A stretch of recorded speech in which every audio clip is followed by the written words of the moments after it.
Immigration, part of America then and now. Everyone living in the United States was an immigrant from somewhere, with the exception of the Native Americans. Keeping track of new immigrants began in the late 1800s. The doors to the nation were wide open. Until the late 1800s, there was very little federal regulation. That means there were no laws on immigration to break. Before the 1900s, there was not even a government department responsible for enforcing immigration laws. Congress enacted the Immigration Act of 1891, establishing a Bureau of Immigration within the Department of Treasury. This is when Ellis Island began registering arriving immigrants. Ellis Island was the port receiving the immigrants. Nearly 40 million immigrants arrived in the United States from the period of 1840 to 1920. They arrived by ship and were processed, tested medically and otherwise to be fit to enter the country. A department was created. The Immigration Act of 1924 finally set up the first consular control system, which required visas be obtained prior to arriving at the U.S. So this happened in people's home countries, and it ended the need for Ellis Island. So the processing place closed, and it's now a museum all about immigration. What is a consulate? It is a place where U.S. officials appointed by the government of our country oversee applications from outsiders who want to visit the United States. Words you may know: passport, visa, consulate. What were some of the rules? Before the 1920s, there were no limits on how many people would be awarded visas to visit the United States or to immigrate. The first acts to exclude people was the Chinese Exclusion Act. It restricted Chinese workers from immigrating, but was later repealed, which means removed from the laws, in 1943. Limitations on Europeans were established in the 1920s too. Border patrol at land and at sea.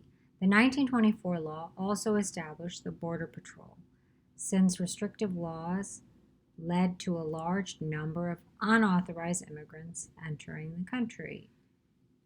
The enforcement had to begin. Requirements were set. The 1921 and 1924 laws did not put limits on natives of the Western Hemisphere, which is where the United States is, including Canada, Mexico, and South America.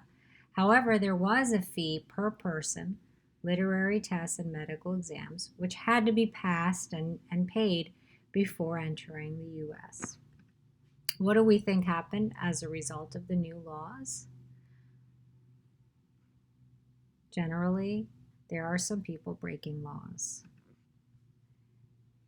And then there were new rules.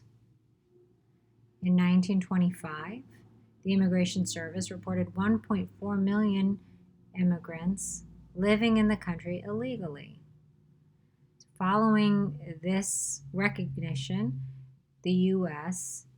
devised a way for the people to remain in the country, but to simply register themselves, pay a fee, and become legal residents. What does this mean? This means that many people today who don't know details about how their ancestors arrived in the United States could have been illegal immigrants who were allowed to legalize. Living in the U.S. More opportunities in cities caused immigrants to initially populate big cities. In the early 1900s, city schools would have had kids from 25 different countries or more. Melting pot versus salad bowl. bringing together many different cultures to the United States, was first called the melting pot. But in the last few decades, it's been called a mosaic, which is where identities are retained and diversity is recognized. Today's immigrants. Immigrants obtain a green card, also known as a permanent resident card, which allows them legal residence in the United States. Certain categories are open now for immigrants. People can immigrate to the United States through their job, their employer, or a close family member who applies for them. They are called a sponsor.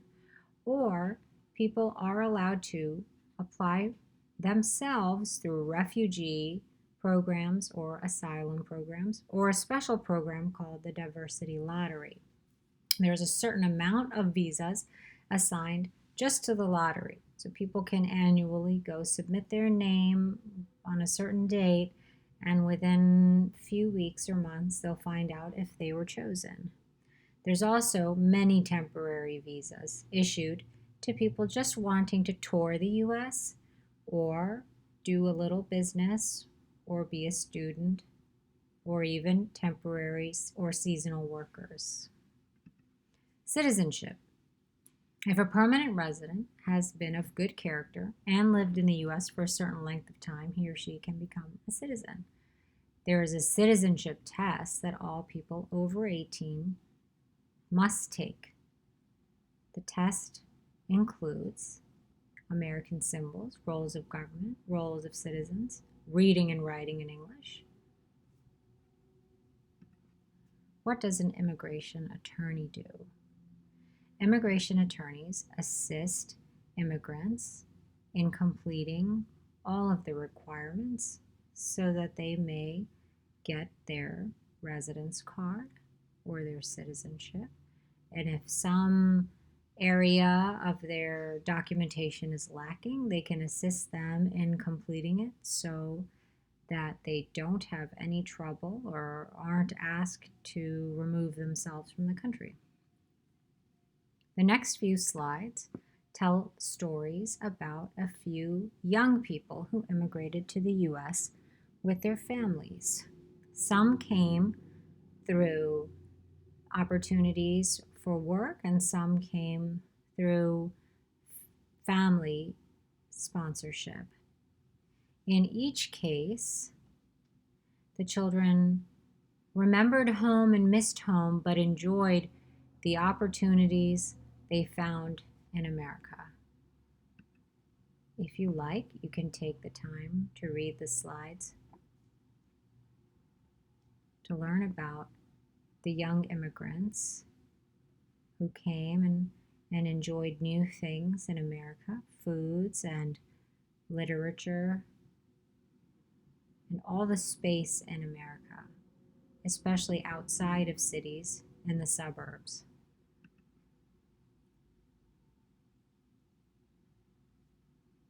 You can pause the video if you like to read each story.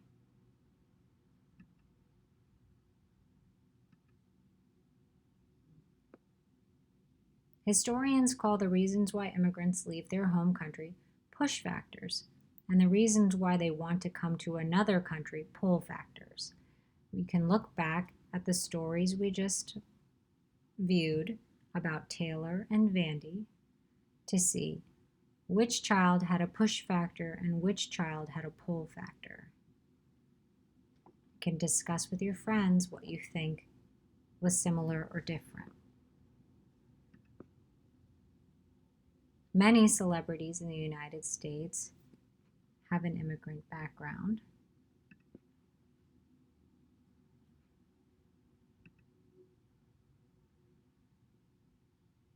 Natalie Portman is best known for playing Amidala in the Star Wars trilogy. Selena Gomez and Will Smith are not immigrants. Albert Einstein was a famous immigrant.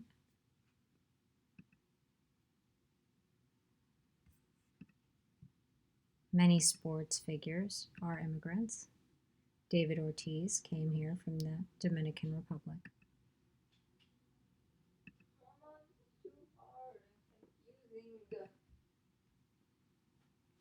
Which of these famous musicians are immigrants? Circle.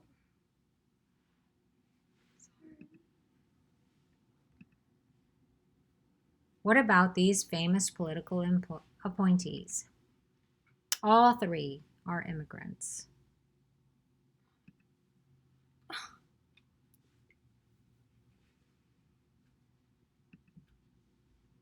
Many of you have probably tried a variety of international foods.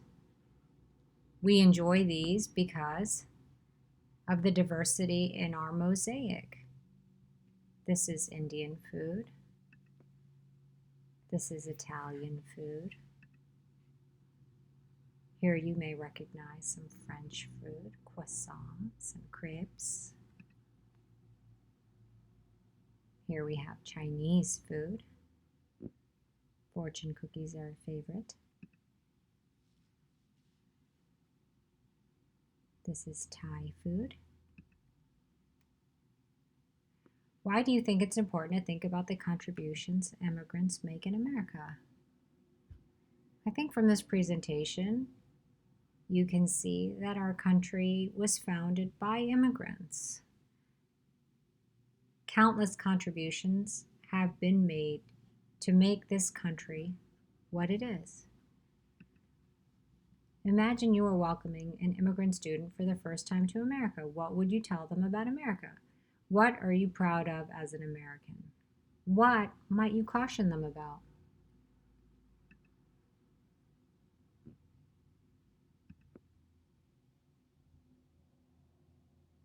Talk to your friends about your culture.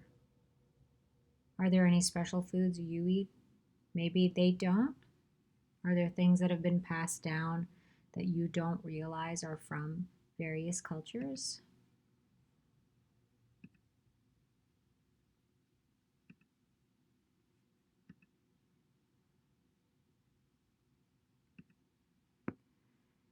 The 2021 Creative Writing Contest is about underway. The theme is Why I Am Glad America is a Nation of Immigrants, or what does it mean to be a welcoming nation? Be creative. The format is a poem, a story, an essay, a short screenplay, word count up to 500 words. Be sure to include this theme and a positive message about immigration in America.